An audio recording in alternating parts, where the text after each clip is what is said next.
రాజశేఖర రెడ్డి గారి అభిమానంతో జగన్మోహన్ రెడ్డి గారికి జనాలు ఉన్నారా, లేదా నిజంగా జగన్మోహన్ రెడ్డి గారి రాజశేఖర రెడ్డి గారి అభిమానంతో ఉండవండి. పక్కా రాజశేఖర రెడ్డి అభిమానం. ఆయన చూసుకుని మా కొడుకు కూడా అదే పందాలో నడుస్తాడు.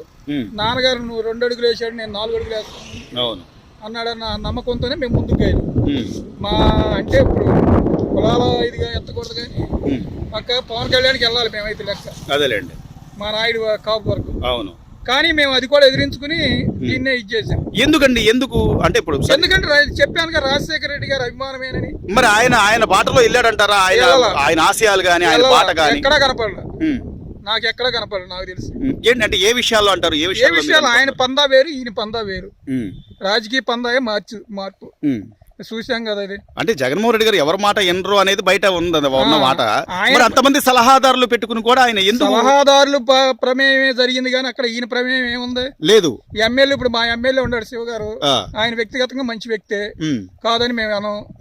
ఆయన కూడా మరి ఏమైనా పని అండి సార్ అంటే ఏది పని ఆయన వల్ల కూడా కాల. అవును, కొన్ని పనులు ఏమన్నా అడిగితే ఏది అసలు ఎవరు కూడా ఆయన దాకా వెళ్ళి కలిసే పరిస్థితి కలిసే పని లేదన్నట్టుగా మాట్లాడారు వాళ్ళు కొంత ఎమ్మెల్యేలు కూడా. మాకు తెలిసింది ఇన్ఫర్మేషన్. రైతు భరోసా ఎంత పడింది బాబా? ఎన్నిసార్లు పడింది మీకు? అసలు నాకు 2 సార్లు పడింది ఆ ప్రభుత్వం. మీరు వైసీపీ అభిమాని ఉండి ఈ మాట అది మరి ఎందుకని మీరు అడిగారా? కిసాన్ బట్టి కంటిన్యూగా పడింది. మళ్ళీ నాయకులను అడిగారా? అదేంటయ్యా మనం ఎందుకు మేము దాని జోలికి పోదలుచుకోవాలి. అది ఇప్పుడు ఆయనకున్న వ్యతిరేకత ఏంటంటారు? ఇప్పుడు జగన్మోహన్ రెడ్డి గారు ఇంకా నిన్న కోర్టుకు వెళ్తా కూడా అంతమందిని తీసుకుని వెళ్ళి రప్పా నరుకుతాను, రేపు 29 నేనే వస్తాను అని చెప్పి ఆయన మాట్లాడుతున్నాడు. అంటే రప్ప అంటే ఆయన భాష అదే అక్కడే దెబ్బతింది ఆయన.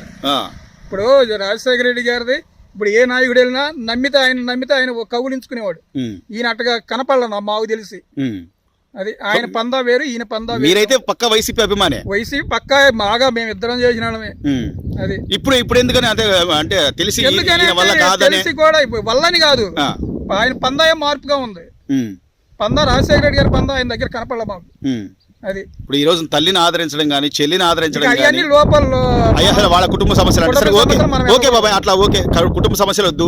నిజంగా నిన్ను జనాలు గతంలో 151 ఎందుకు ఇచ్చారు, ఇప్పుడు 11 ఎందుకు ఇచ్చారని ఆలోచన ఏమైనా ఉందంటారా? ఆలోచిస్తున్నాడు అసలు కనీసం? ఆలోచించినట్టు నాకేం కనపడదు. లేదు.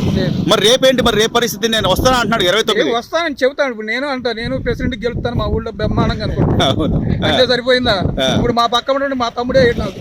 అవును, వాడు ఎంతవరకు వేస్తాడు తెలియదు. అంతేగా రాజకీయం ఓటండి, ఇవాళ రాజకీయం అట్లా ఉంది. ఇప్పుడు నిజాయితీ కొద్దిగా అంటే పార్టీలు పక్కన పెడదాం బాబాయ్, నిజాయితీగా మాట్లాడుకోవాలంటే ఈ కూటమి ప్రభుత్వంలో పార్టీలు కులాలు అవి చూస్తున్నారంటారా?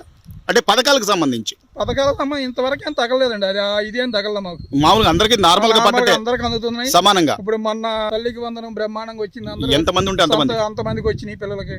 అదంతా బాగానే గడిచింది. రైతు భరోసా కూడా ఇప్పుడు 2 సార్లు ఇది అయింది.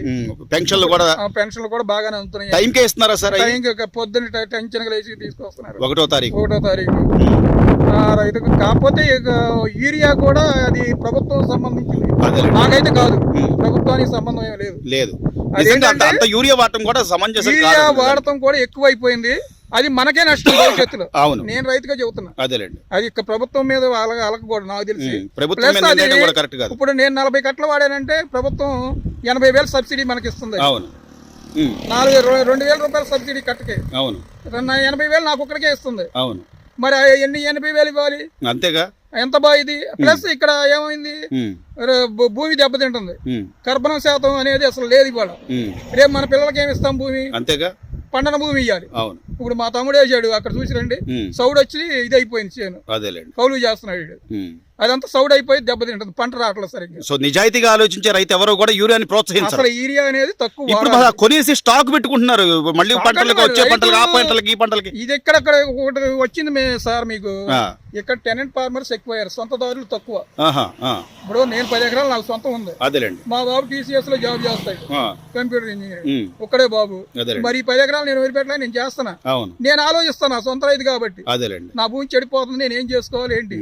అందుకని ఇప్పుడు 7-8 ఏళ్ల నుంచి సేంద్రీయ వ్యవసాయం చేస్తున్నారు 2 ఎకరాలు. అదేలేండి, కౌలు రైతులు అయితే అట్లా కాదు, వాళ్ళు పండించాలి, వాళ్ళు 30,000-40,000 కట్టాలి కౌలుదారుడికి. ఆ 40,000 మనం ఎట్ట పీక్కోవాలి, పంట పండాలి, ఏదో ఒకటి వేసి పండియాలి, దిగుబడి రావాలి, ఎక్కువ దిగుబడి రావాలి.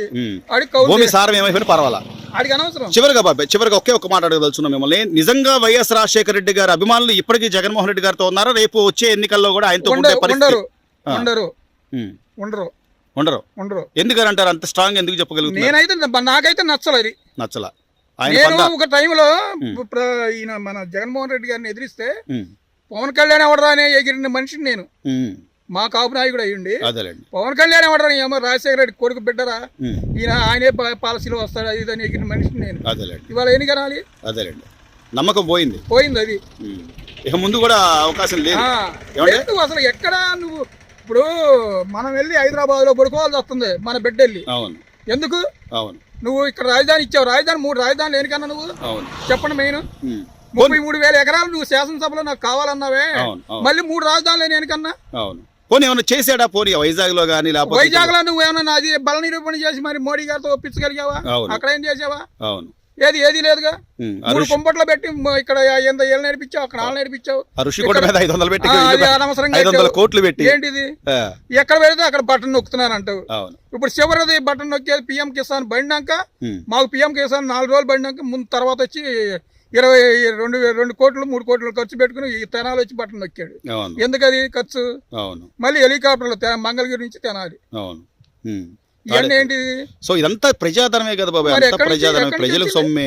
ఎక్కడ నువ్వు ప్రజల సొమ్ము ప్రజలకే ఇచ్చి నువ్వు ఓట్లు వేయించుకోవాలంటే ఎట్టు కుదురుతుంది?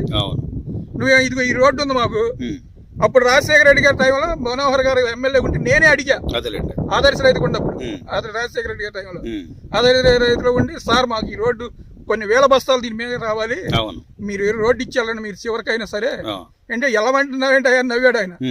మీరు గెలిస్తే మరీ మంచిదండి మాకు అంటే, మరి ఎట్లా ఉంటుందో తెలియదు కదా, అందుట్లో విడబడిపోయింది మన ఆంధ్ర, ఎట్లా ఉంటుందో తెలియదు కదా అని అన్న. సరేనని పాపం శాంక్షన్ చేశాడు. ఆ శాంక్షన్ అయిపోతే ఇలా ఇది అధ్వానంగా ఉండేది. ఆ రోడ్డు తర్వాత గత 5 ఏళ్లలో అసలు ఏమి ఎవడు ఒకడు చెంచా వేసినాడు లేడు. ఇప్పుడు కొద్దిగా పర్లేదు బాబా, ఇప్పుడు రోడ్లు కానీ ఏదైనా కానీ కొంత వ్యవస్థ మెరుగుపడింది. సో మీలాగా తటస్థంగా ఉన్న వాళ్ళు కానీ రాజశేఖర రెడ్డి గారి మీద అభిమానం ఉన్న వాళ్ళు కానీ జగన్మోహన్ రెడ్డితో కలిసి జగన్మోహన్ రెడ్డితో కలవడానికి మాకు మనసు ఒప్పట్లేదండి. Please subscribe to Leo news for more videos.